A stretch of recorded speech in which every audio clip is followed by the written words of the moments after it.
Hello, everyone, and welcome back to Transcendent Leadership. I'm your host, Carissa Johnsen. And I just had to take a breath because I already know this conversation is going to be really special because I have my dear friend, Tori Gordon, in front of me who's looking all types of cute and sporty spice over here. I love your multidimensionality and just who you be in the world, your essence, your expression, and your curiosity is something I deeply admire about you. And to kick us off, I'd want to give you a little bit of a formal introduction because this woman is totally a powerhouse.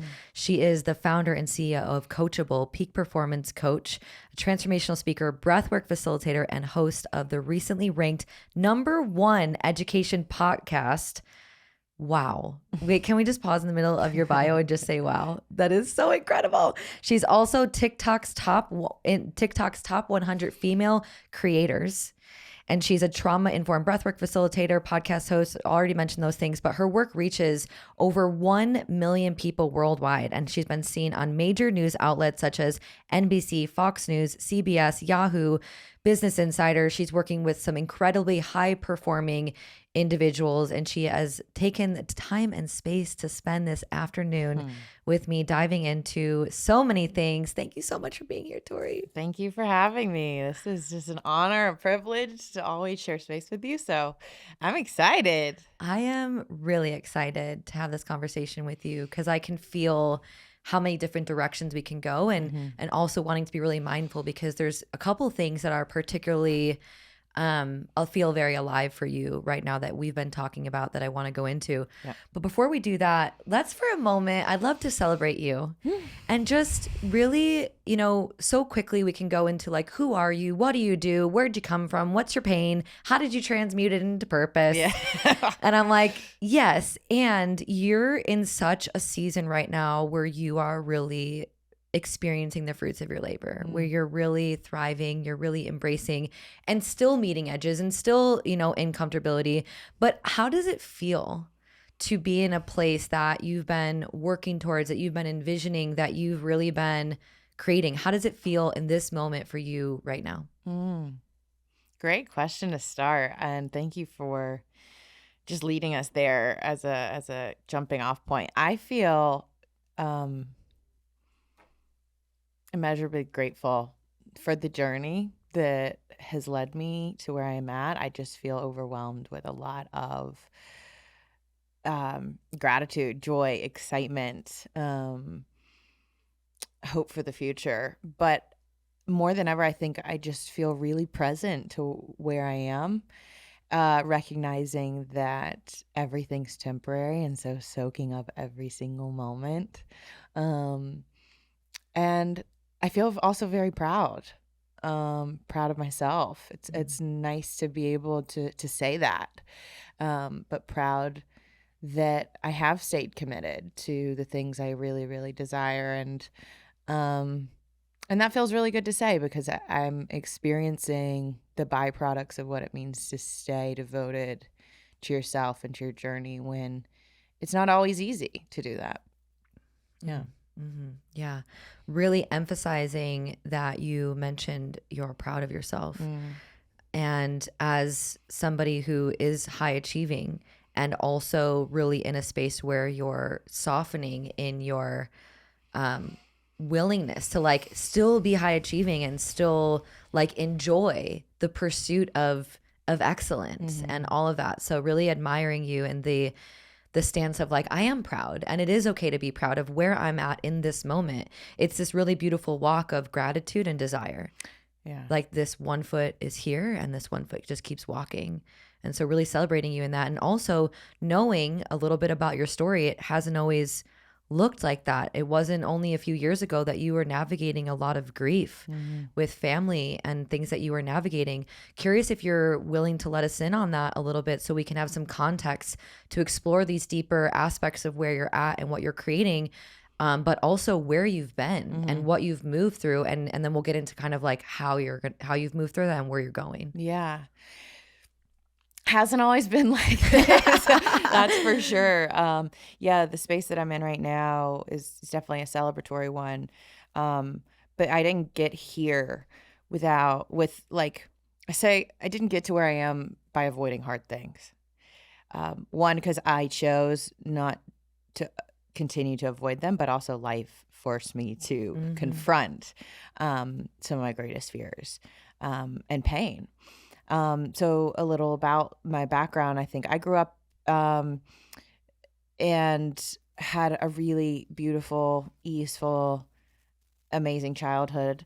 But things started to get rocky when I was a senior in high school. So for us in my family, we'd never had a big rupture. My parents were married for 36 years. I grew up with an older sister who's 4 years older than me. We had a great relationship and bond. But at 18, the word cancer entered our family and really rocked us. It was something that we were least expecting because it was my sister of all people who got that diagnosis. And that started a 10-year sort of process and journey with what would come to be a lot of loss that I, no one can be fully prepared for or see coming necessarily. And so over the course of about a decade, I unfortunately lost my sister, my mom, 3 grandparents, an uncle, and lived through a natural disaster, a stage 4 or F4 tornado that came through our hometown. And I know I say that, in one after another, and it can feel like, oh well, where is the emotion in that? And yet I also sit here a little bit distanced from those experiences. It doesn't mean I'm, they don't affect me, but my work has required me to deal with and to look at how all of that really impacted me. And so when I say life was hard for a while, it was tough. So now that I'm sitting in the position that I am and have the life that I do, it's really sweet because I didn't know if I would ever climb out of the dark hole that I was in. I already can feel myself getting emotional because you kind of sometimes you go through things and you wonder, is this all there is? Is life always going to be like this? Is it always going to be this hard? And I'm grateful to be able to sit here and tell you that there's hope for people and for whatever you're going through, that it doesn't always have to be dark and hard and heavy and intense. And that was a belief I had for a really, really long time. Ooh. Yeah. Wow. Thank you for allowing us into your world and being so open and vulnerable. Truly a testament to what happens when you hold the belief and you show up for what's in front of you, right? Because I do believe it's sometimes challenging where it's like there are parts of our life that do feel in our control or that we are responsible for, and then life really does happen. Yeah. And that's the thing that feels the most challenging for a lot of high achieving people. It's like, I can control these other areas. I can do the work. I can read the books. But when this happens, it's like, and so much of it all at once. Mm-hmm. And it really offers us, all, me and the audience, which is why I started at the beginning with where you're at now, because there's a level of impermanence that I think we're all really becoming more aware of and remembering. I remember like during the pandemic of everything happening in the world, it's like life can shift like that. Mm-hmm. And so it helps, yes, that pain that you navigate is really challenging. And then on the flip side, the sweetness, it's like, it's so much more savory because you know what that difficulty is like. Mm-hmm. So thank you for allowing us into that space. And I'm curious if you're open to sharing, what were some ways that you moved through that? There has been a significant amount of grief and pain and suffering always in the world, and there always will be. It's part of this human experience. And it seems as though it's becoming more prominent, or people are talking about it more. So how did you move through those times? Yeah. I think for a while at the beginning, my moving through it looked like running from it. Because it was the only way I knew to cope at the time. I didn't have a lot of tools on how to properly address and navigate my pain and my grief. And so I distracted myself for a good portion of time. I worked a lot. I climbed the corporate ladder. I achieved a lot as a means to give myself and my mind something else to focus on. I jumped from relationship to relationship. I would move cities. I would move apartments or houses every single year, because staying in one place and quieting and slowing down would have prompted me to look within a little bit. And it wasn't until I had some of those things kind of fall away, a relationship ended, that the dust sort of settled, and it was like, okay, there was a prompting, like a calling. I could feel like my soul being like asked to slow down. And I could feel myself like skimming the surface of my life in just every area.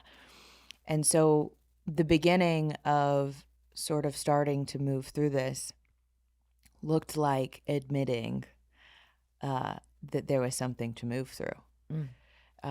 I had to start with being honest with myself, and then being honest with the people in my life, because I was very much attached to a persona of being very strong and having it together and looking like things were okay, when ultimately, internally, they were very much not okay. In some ways, did you maybe need to be as well for your family? Absolutely. Yeah, I didn't even feel like I had the right. Yeah. Because, my parents had been through so much. Now my dad has now lost a daughter and a wife. Who am I to be? There were definitely times in my life where I was like, who am I to complain? Even though, yes, I've gone through this too and I've experienced it. I didn't ever want to be a burden. I never wanted to add pressure, add something else to the already full plate of grief, and struggle. So I buried it. Yeah. And I repressed it. And so navigating and letting that start to bubble up to the surface started with the recognition that I was tired, that I was really exhausted from every single day, spending all my time, my energy, just holding it all down. And I went on a retreat. I started listening to podcasts like this. I started to, get in proximity of conversations where people were starting to address their own trauma. And so I went on a trip by myself. I solo traveled for the first time, and I was like sort of my eat, pray, love moment. Wow, so courageous. Yeah, and I was just like, I got to do something pretty extreme. Yeah. Because the environment, and I think one of the greatest and quickest ways to create transformation is to get out of your environment. Totally. So that's what I did. And I went to Maui. And that trip changed everything for me. It was the catalyst for opening up my mind to a whole new way of being. And it gave me the awareness that there was a possibility of doing life a different way. And that now I could potentially learn the tools that would help me remove and release and resolve, repair the broken, wounded parts within me. And so I became obsessed with that, frankly, because I was desperate. Yeah. And I think that's where a lot of people, we get to sometimes. It's like we get sick and tired of being sick and tired. And I was just, my soul was like calling for help. And the right people, when you utter a silent prayer and say, please help me, please show me, I need something. I need guidance. I have found in my life that the universe shows up, that God shows up. Now, I don't say that without the also the awareness that there have been many times where I prayed and I didn't feel like I got an answer. But this was a point in my life where I needed something, and people showed up. Tools showed up. I went on that retreat, and that was the beginning of learning how to really take care of myself. So beautiful. Yeah.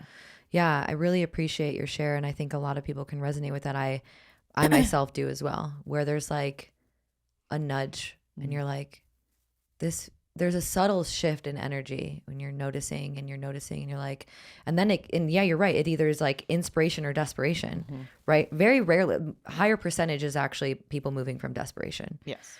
And it sounds like that was your story. And I'm curious, you mentioned that your soul was like nudging you or calling you.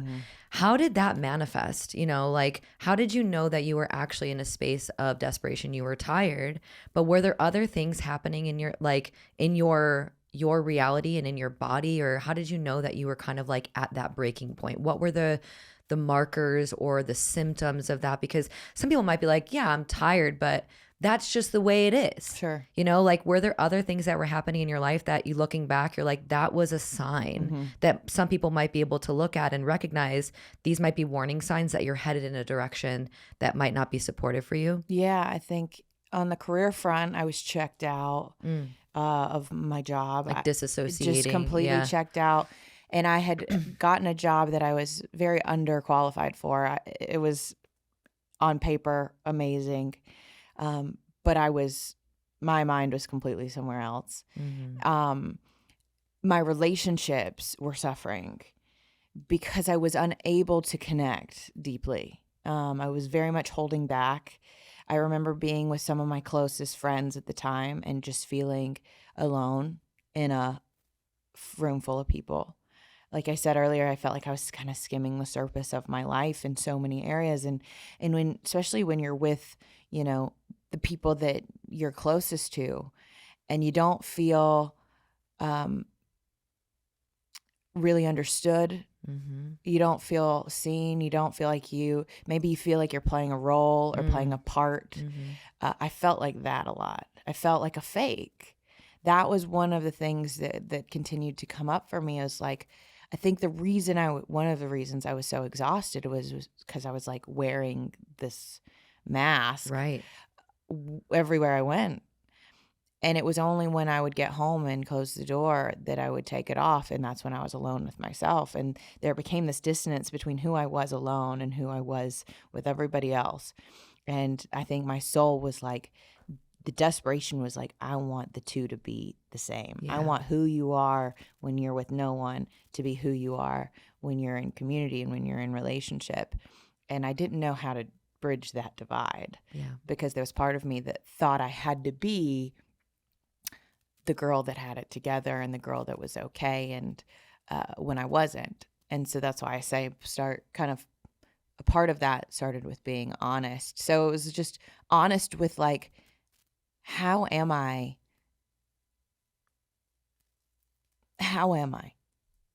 Yeah, question mark. Yeah.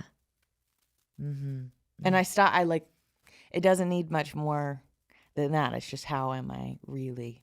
And so yeah, it showed up in a lot of different ways, and in my health too. Yeah. And what I'm hearing you say is that, you could be in a room full of people and still feel so alone, not because you're physically alone, but because you aren't seen, you aren't met.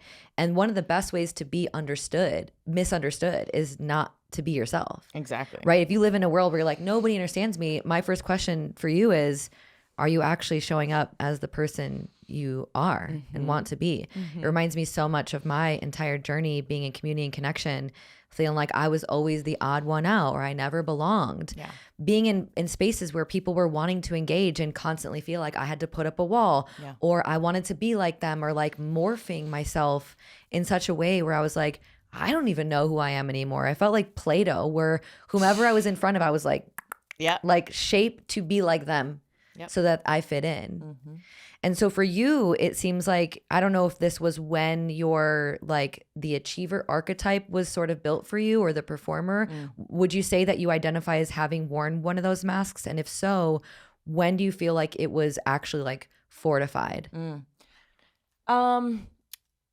That persona, that mask has been with me for quite a while, even before all of this. So I learned very early that I got love and praise and recognition when I was a good girl, and being a good girl included getting good grades and doing well in sports and being the star of the play and all of those things. And so in my little mind, I associated achievement with also goodness. And so at this point in my life that we're talking about, when I was, in my mid-20s, that was just the default way of being that I just automatically defaulted back to, which was do more, do more, make more money, get a better title, get a new house, get a new boyfriend, whatever, do more. And the thing about that is it looks good, and so it's easily reinforced. And temporarily might feel good too, because if you're feeling numb, there's like an aliveness in the new, right? I have a new location, I have a new partner, this thing. Yeah. So you've got that, your brain chemicals are saying like, oh, I've got the new hit of the new thing in the moment. And I think this is one way that we bypass our pain. We bypass what's true for us is on to the next best thing. And that was me, and I labeled it as achievement. But it wasn't until I realized that, I would take like Myers-Briggs tests and Strengths Finders and all of these different personality assessments. I remember taking one, and my number one strength was competition. Wow. And someone was like, oh, no wonder you're good at sales. Like, no wonder this is another. No wonder you were always the, MVP or why you did so well. And so, like, I had all of these elements that were also really driving that need to achieve too. So it was like there was the perfect cocktail for me to really attach to that part of me, and then ultimately got a lot of recognition, praise, and good things out of it too. So it's hard to break up with that part of you if there's a lot of benefit to it, but ultimately I had to. Yeah, it served you well. And then there becomes this rock bottom moment for the revival, and you have to, there's dismantling of all of that. And I think we talked about this a little bit on your show, where it's like that part of you might still be there. Do you experience that part of you, that competitive part of you, or that part that wants to achieve, is it still there? Is there like a manager that like is keeping tabs on it, or like how does that part still show up for you, if at all? It definitely is there. I think she's a lot more integrated. And it's less,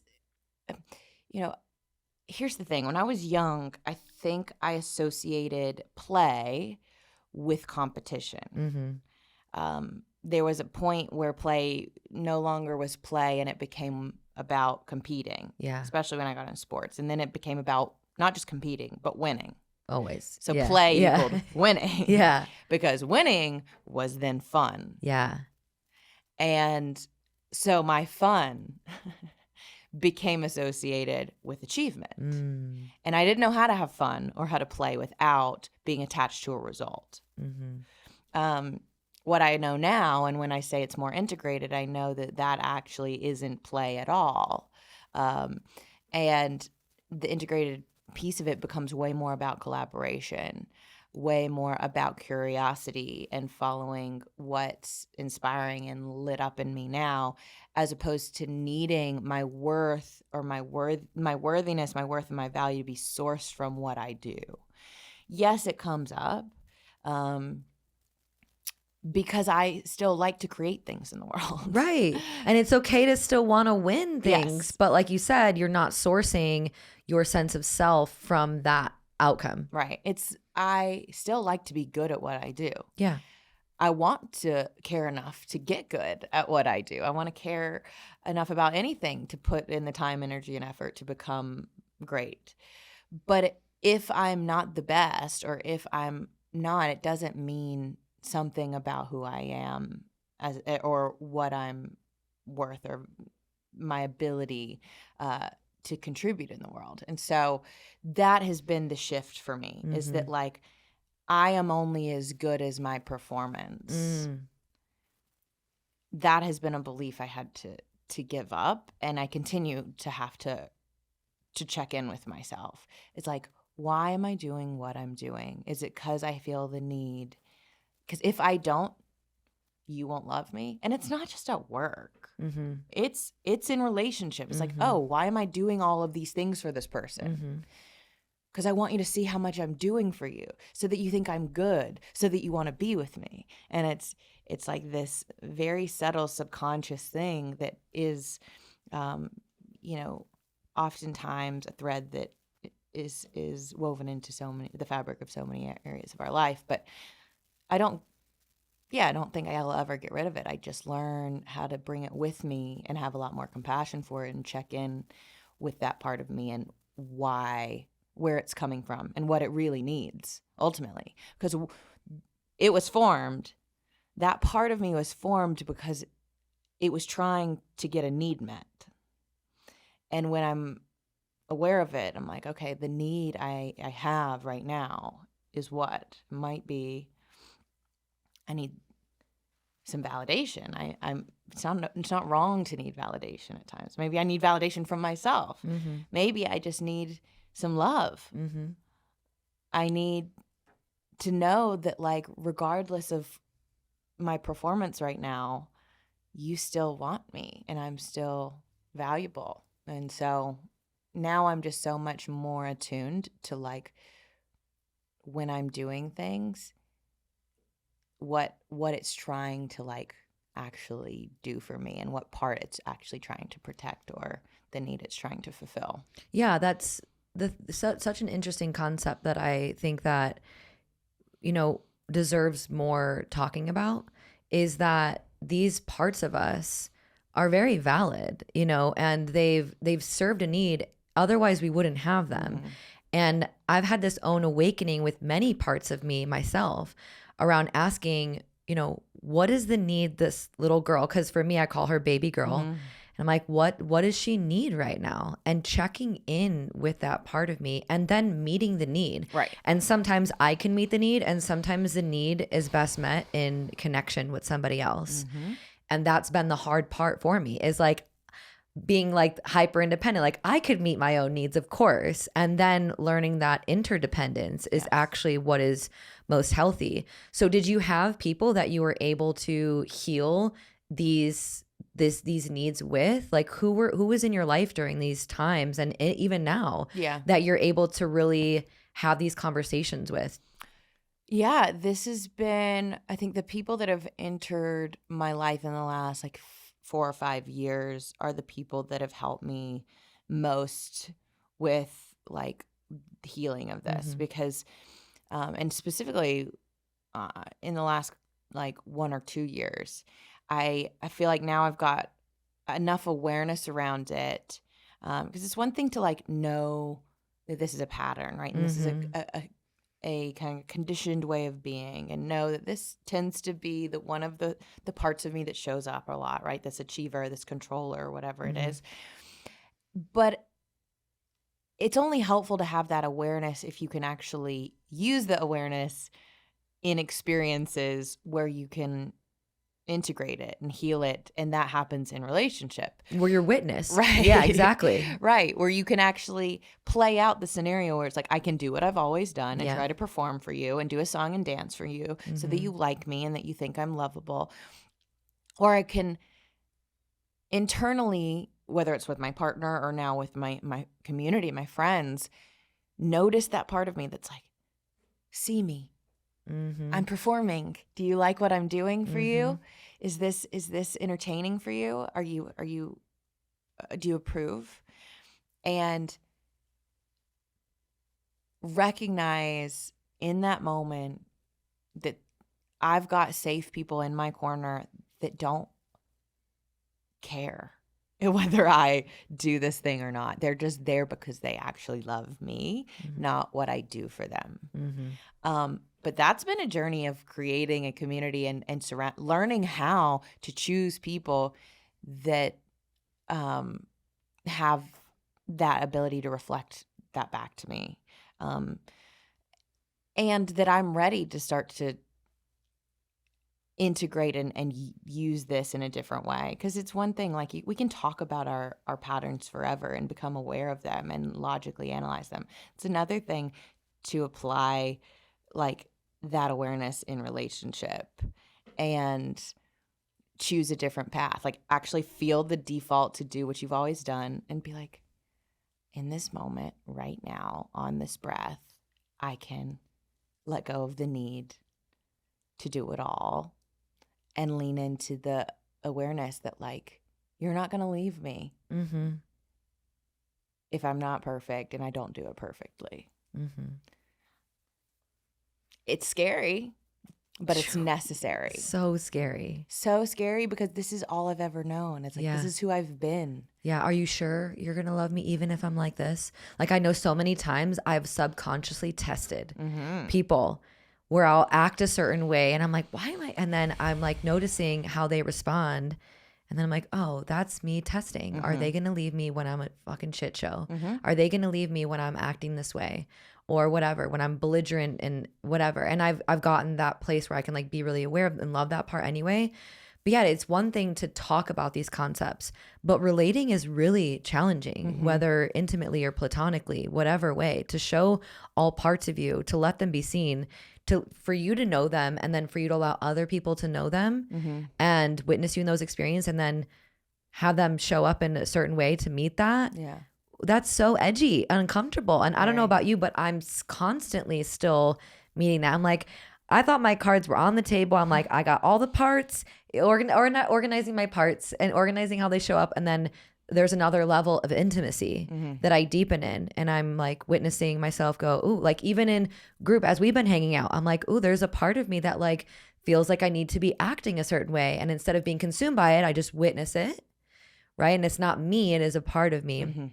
So yeah, talk a little bit more about confronting that in relationships. Yeah, I think as you said that, it brought up something for me, which is the need to impress. Yeah.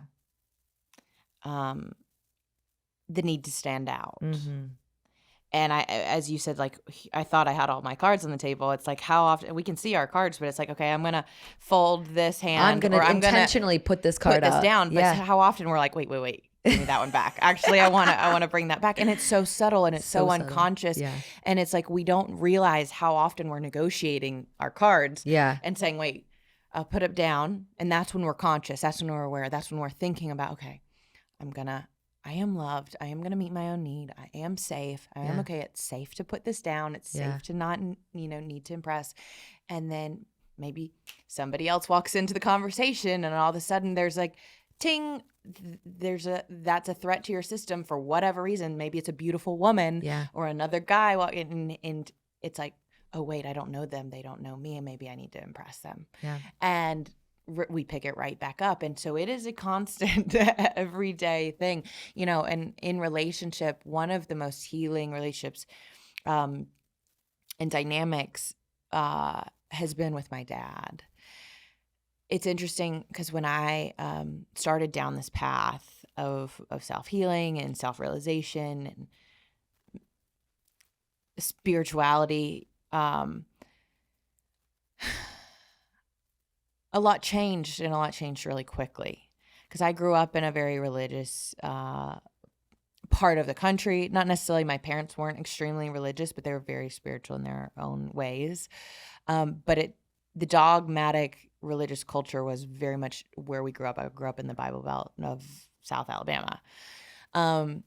And when I decided to start to carve out a path for myself and dare to be different than everyone else that I grew up around, I was afraid. I had this like a fear of disappointing my parents, specifically my dad. And so I remember when I quit my job and I decided to go full time into content creation and coaching, and I had no evidence that it was going to be successful at all. And I had just given up these titles, and I had bought a house, and I had all the security. I was afraid of like, what is he gonna think? Is he gonna think I'm crazy and stupid? And like, am I gonna stress him out with this choice? But as I continued to lean into what's true, I realized how much more I was received. And the instance in the memory that comes up is the day that I quit my corporate job. And I was so proud of myself for making that choice. But the hardest conversation, or the hardest phone call to make, was to him, because I was so nervous to tell him. I didn't know what he was going to think. And on that phone call, and I told him, I quit my job and I don't have a backup plan. The way in which he received me was so healing, because I realized that I didn't need to be who I thought I needed to be. I didn't need to. I was more impressive to him by listening to myself and following my truth and my intuition than following in line all of these other people that did things a certain type of way. He was more impressed by me being who I was. And that shifted things for me. I was like, oh, not that I thought he would reject me. Sure. I don't know where that necessarily, I didn't think he was going to be like, are you crazy? Like, and be mad. But it was just such a healing moment, because I was like, wow, I'm being celebrated and received and accepted for trusting myself. And that was the beginning of continuing to know that it was safe to lean into more of trusting myself and stepping deeper and deeper into that unknown, and starting to then create more and more relationships where people celebrated that about myself, instead of celebrating me living in the box of who they think I need to be. Yeah. Yeah. And it's interesting because how we learn to form our own behavior is really through our parents and their validation or their disapproval or their modeling. So it makes sense that you would take this leap and not conscious, like your subconscious is like, is he going to approve of this? I want him to approve of this. We all want our parents to be happy and proud. That's not an unhealthy thing. Right. But when it drives our behavior, that's when it becomes really unhealthy. Right. And so it's really beautiful that you've leaned into that.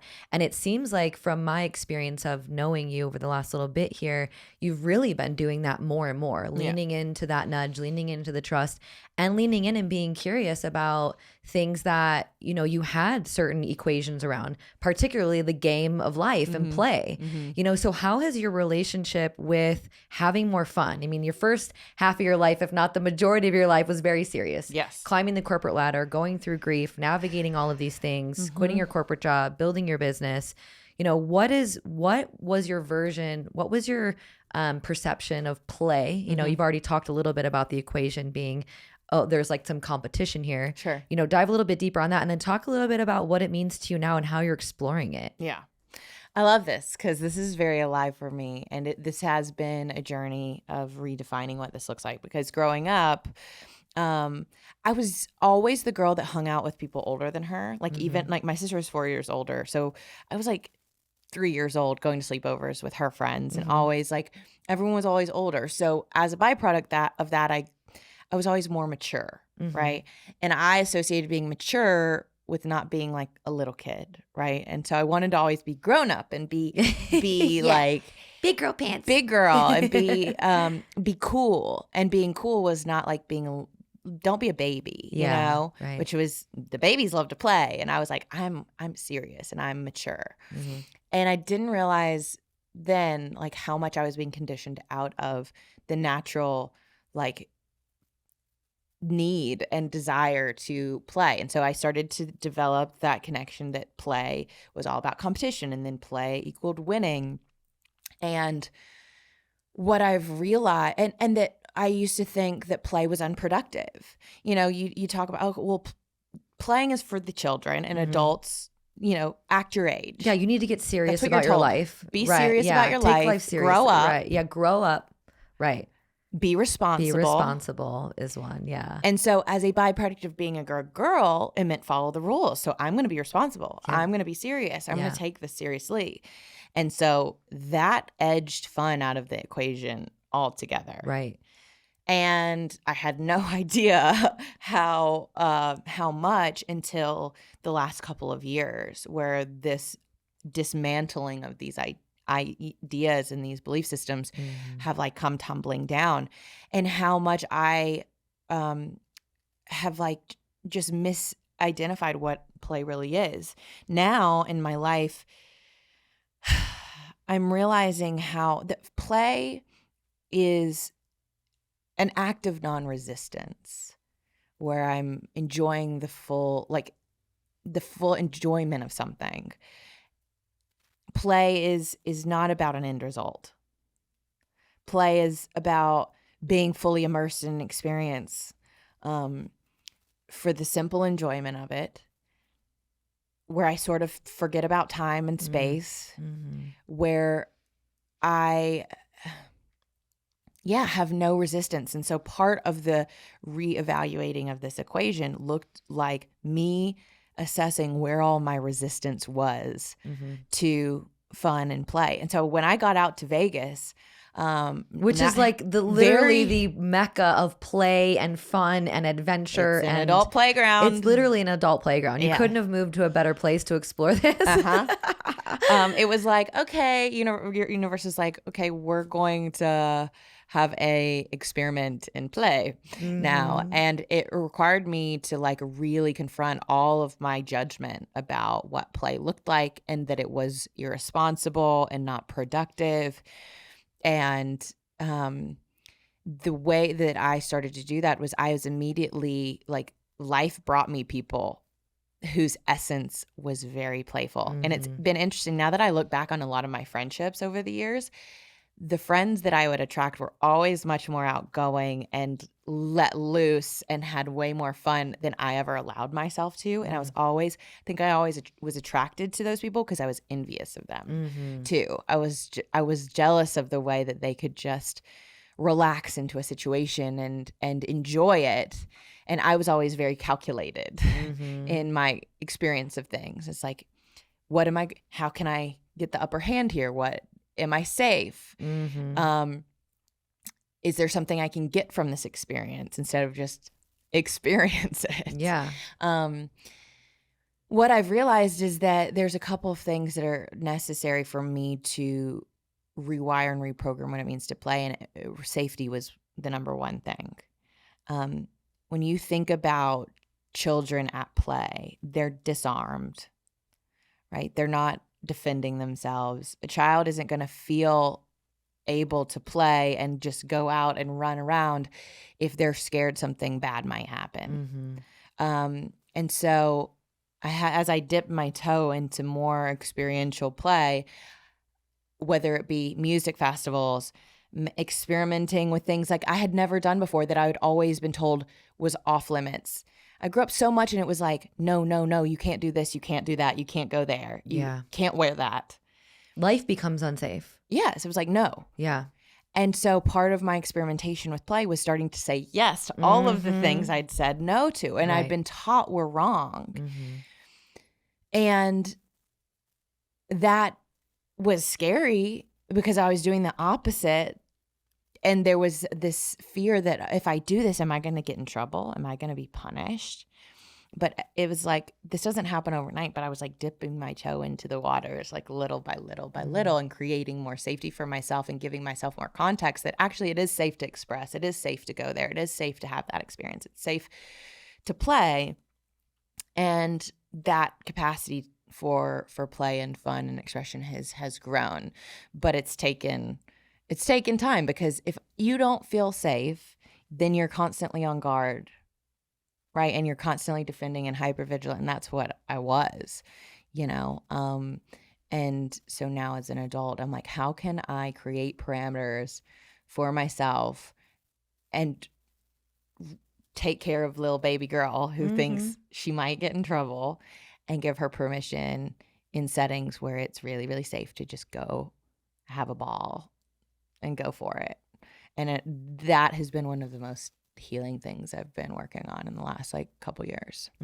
Same. That's been a very mirror of my journey as well. Something that came to me recently in a medicine ceremony was I was learning the art of healing through joy, and realizing that I had worn such a badge of honor, being like, this was hard, I got through this. And I think I shared this on your episode too, where I was realizing that I would be okay, and I would subconsciously act as if I wasn't, to like receive love and like act like life was so hard. Because if I was enjoying life, then would I actually be met with, would I get attention? Right? Which is so interesting. Yeah. And so, yeah, when you're talking about play here, I know that it's landing deeply with me, because it's been very mirroring of my journey, and the idea of play being irresponsible, particularly, right? And in your Vegas, there's so many things going on always. You could be like, I could go out on a Wednesday, I could do this, and it feeling edgy to actually do that, because why should I've experienced this all the time, where it's like my entrepreneurship journey. I have sometimes created like another 9 to 5 where I'm like, I should go home at 9 o'clock, get in bed, eat this thing. It's like, why did I become an entrepreneur? I wanted the freedom and the choice to do that. And yet there's still these harsh parameters and rules that I'm constantly trying to stay between, to be good, to be successful. And yet play is one of the most healing things that you can do. And especially when it is safe, right? Because when you're not safe, you're arguably maybe in a survival state. And when you think about people who are surviving, like play and fun and enjoyment is low on their priority list. They don't feel like they can even access a state of joy. It's a luxury, right? So it is important to recognize there might be certain responses that are happening in your body, and parameters that you want to have around engaging in this. Because to blast yourself open, might not be the most helpful thing to do. Yeah. And rewiring your neural pathways to see that it is productive and it is supportive can actually help you lean into it more. Because play for the sake of play, some people just can't get behind that. I don't see the benefit of that. I know that was one of my challenges. Is like, why would I want to play? This is enjoyable to me, but like actually to let loose, I wanted to understand a little bit more to give me context, to feel safer in it, and actually to understand the why behind it. So how have you found that play has actually been productive? Maybe a little bit like, are there any tangible ways where you're like, I found that when I am playful, I actually feel more creative? I know that's been my journey. So share a little bit more about how has play actually amplified your life goals and your results and your productivity? Oh, so many ways. Yeah, you said one of it. I mean, the number one thing is that I get into a flow state, because my resistance to life is minimal. And, I'm able to let go of the tension and the judgment that I have of myself and of everybody else. So connection is much deeper. Intimacy is greater. I've been able to develop more self-acceptance. I've learned that it's like that the connections that I have just feel way more fulfilling and real. And it's like, oh, you don't like me because I'm this prototype. You like me because for all these aspects, when I'm goofy as fuck, you know what I mean? When I'm like a weirdo, and that feels, it's brought me back to myself, to my origin, to like who I really am before I learned who I needed to be. Yeah. And that has then given me this permission to be myself in my business, to be myself and show up authentically in so many different areas, where before I was way more calculated, and thinking about, like you said, being that Play-Doh that just forms and conforms to who I think you want me to be. But it's like those children on a playground, right? If you give them just this wide open space, sometimes they don't know what to do with it, but you put them within a boundary and they're like, okay, you put a fence around them and they're like, great, I feel safe to go out and to like have fun. But for me too, it's also important for people to realize, like you said, maybe you don't just immediately just go for it. You might be a little timid. You might be the kid on the playground that wants to watch first. Totally. and just wants to take it all in and just observe. And that was me for a bit. Like when I went to my first festival, I was pretty timid, and I was like, I just want to take it all in. I just want to take my time with this and observe and watch. And then I was like, oh, they're dancing like this and they're wearing this and they're like expressing like this. And I was like, it would just give me reference point after a reference point of like, it's okay.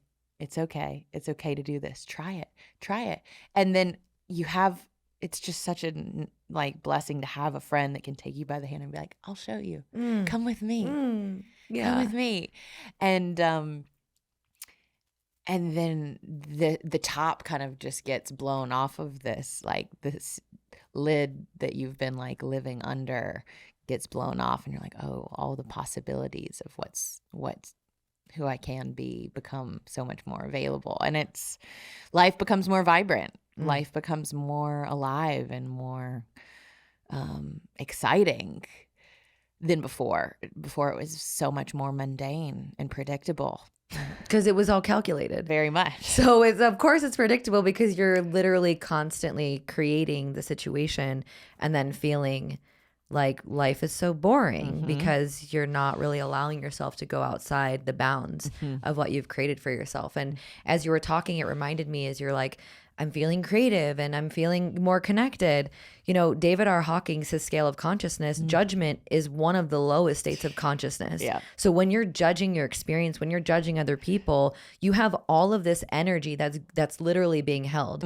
When you go to these higher states of consciousness, you literally have liberated energy. Yep. So what do you do with all this energy? You transfer it to things. You create, you connect, you do all the things that you've been wanting to do that you've been holding on to. Like we are infinite sources of energy. Yeah. And so what we do with that energy is up to us. But once we release the judgment, you really recognize how much more energized you feel and where you want to pour it into. Yeah. I remember this year I was at EDC here in Vegas, which is one of the biggest like EDM music festivals. And in the last few years, it doesn't mean I don't go through hard things. It doesn't mean I don't have challenges. I do. But I can tell you I have cried so much more out of joy and celebration than I have out of, powerlessness or hopelessness or feeling completely defeated, because I have put fuel on the fire of feeling good. Like you said, I've been healing through, what was it? Something of joy. What you said? The art of joyful healing. Yes. Well, that is like a whole different way to approach life. I had been so fixated and focused on the hard, the painful, what wasn't going well, why life was against me, what I had to do, the seriousness and the intensity. And then play and joy and fun has brought such a lightness and healing. What's the point of healing? Yeah. If we're not healing so that we can enjoy life. Right. Like, isn't that the point? So what is the point of life if we're not enjoying any of it? Yeah, so true. Like, what is the point of planting the tree and like nurturing it if you're not going to enjoy the fruit that grows from it? Yes. When I saw that and I realized, I was like, wait, because we can get obsessed with like going into our shadow and dealing with the darkness. It's the healer's trap. Yeah. And I'm like, wait, isn't the point of all of this so I can be lighter? Yep. So that I can like be more spontaneous and have more energy to give to things that light me up. Yeah. And so now I wake up in the morning and I talk about the game of life, and I was like, how can I make this more fun? That's one of my like mantras right now, is like, how can I make this even more fun? Even if it's like I'm making a snack. It's like, how can I make this even more fun? Maybe I'm going to like drizzle a little peanut butter on it. Yeah. Or like put a little powder, whatever it might be. That's like, do a little booty this shake makes a little bit more fun. Or put on the music, put on the song while you're doing the thing. Yeah. And it just brings more energy to it. And momentum is real. And the momentum is a real thing. So you can get that momentum moving in a positive direction or a negative direction. So it's like, how can I just put more fuel on the fire of fun and joy and lightness and creativity? because as that expands and grows, it attracts more and more and more to it. And so that's where the place and space I want to live in and play in right now. Because it's exciting. And I don't know how, like, and I'm also not living under the illusion that something at any point could like the come impermanence, in, right? Which is why happen. playful out, because there is an impermanence of life, and we don't know when this is going to end or what's going to happen or what's going to shift. So why not live it to its fullest? Like, that's why I feel so passionate about life, because I'm just like, get all the juice out of this lemon that you're squeezing, because there's so much there. There's really so much there. Yeah. And for you, for this game of life, you know, what are some edges that you're meeting, whether it's with play or with other areas that you feel you're open to sharing? Yeah, I've shared this a little bit with you. I want to continue to follow my curiosity. And my curiosity tends to lead me to something that I don't fully understand. And that might present me with my edge, where I start to feel out of bounds or out of control, or that I don't have, context for. So I'm continuing to follow that, because I know that that's where the work still lies for me, outside my comfort zone, whether that's sexually, in my sexual expression, whether that's creatively, whether that's just from an adventure like perspective, where I'm like, I wanted to sign up for skydiving because it scares me, but I want to like do the things that scare me, right? Like I want to have that like moment of overcoming my fear and realizing it's okay, and that like life is like, I feel so alive, right? I want to continue to chase that feeling, not as a way to escape my life, but to enjoy my life fully, because I realize now when I look back, I have so much love and compassion for the little girl that thought she needed to be so good and conform, and the little girl that thought she just needed to comply. And now I'm like, run, little girl. It's go. like a whole new world, like Aladdin, like a whole new world. Yes. Yeah. It's like, what if you didn't have to comply and you could do whatever you wanted to do? What would you do? Yeah. And you're not going to get in trouble, and you're not going to get punished. You're going to be celebrated, and you're going to be encouraged, and you're going to be supported in that expression. So all the parts of me that are like, when I get to a point where I'm like, no, that's not allowed. No, you can't do that. You're not, that's off limits. I know that's the thing I need to go do. And so those are the edges I'm still leaning into. Definitely around, so many things. So many. But like, even you said something so like silly, but it's like, you can go out on a Wednesday if you want. Yeah. It's okay. Here's your permission. And it's just continue to break box. There's just layers to the onion. Yeah. What is that thing where it's like there's a million boxes in one? Like you open up a package and then there's another box inside. Or there's like that tiny little doll that you take out and there's like 100 That's more. Me. Yeah. So as soon as I break out of one box and I create a little bit more spaciousness and I expand a little bit into a new space of unknown, and I'm like, oh, that wasn't so bad. Actually, I really enjoyed that. Like, then it's like, there's the next and you're one. Like, oh, there's another one in there. And you're like curious and getting to know them. And yeah. I mean, I'm ready for more. And then I can feel when it's stale and stagnant, when I've gotten comfortable just playing in this arena again. And now it's like time to expand that fence a little bit. And so wherever I fall into judgment is where I've not yet found the capacity to love myself and other people. And I want to be somebody that can, love unconditionally, that is like, I see you for who you are, and who you are is okay, however you choose to express or whatever you want to do with your life. Like, we all just get one of them. I don't want to be a bitter old judgmental lady that's like crunchy oh and my God, how dare they do that? And I'm Yeah. easily offended by everything. like waving the stick outside. Oh, I don't want to be her at all. I Yeah. want to be soft and open-hearted, open-minded. So all of the places where I'm still in resistance is my invitation to expand and heal a little bit more, and also take care of the little girl that still feels kind of scared to do that. But it's like, I'm going to buckle you up and you're going to put you in the seatbelt and you're coming with me. Yep. And we're going to do this together. You don't have to fend for yourself. Like I'm the step into that loving divine mother role that's like, I'm here to take care of you and we're going to do this together.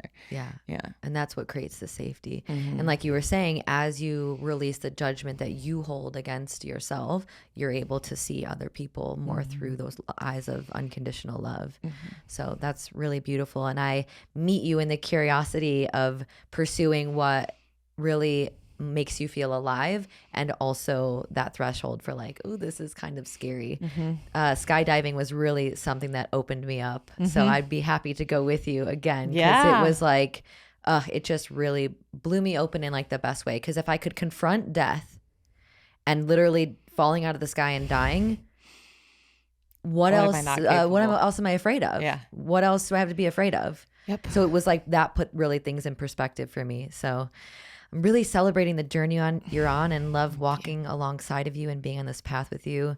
Thank you so much for being here on this podcast and this conversation. I'd love for you to share with the audience where they can get in touch with you, your work. Do you have anything open for enrollment right now that you'd like to mention? Yeah, definitely. So you can learn more about me at ToriGordon.com. I'm online on TikTok and Instagram. My handle is at the Tori Gordon. And yeah, we're currently enrolling for our group membership program called The Huddle. So I really believe that in the game of life, we need people on our team to support us. My coaches and mentors and friends and community have been so instrumental in my growth and creating safe spaces for me to go to my next level. And so the Huddle is really an opportunity for people to get into community and to get support weekly.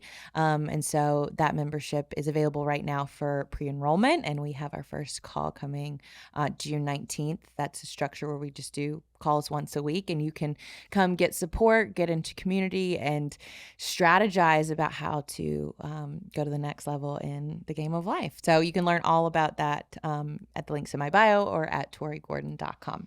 Well, we will definitely have that in the show notes, and how on brand that it's called The Huddle. I love it. I love your branding. Thank you so much. Yes. Thank you, Thank you. just so much for being here and sharing this time and space, and your vulnerability and your heart. And just the work that you're doing in the world is so incredible. So thank you for being here. And thank you for tuning in and being on this journey with us. If you enjoyed this show and this podcast, definitely let us know in the links below. And also go ahead and share it on your stories. Tag us. Let us know what the takeaway was. And give us a rating and review on iTunes and Spotify. Thank you again, and we'll see you next week. Bye-bye.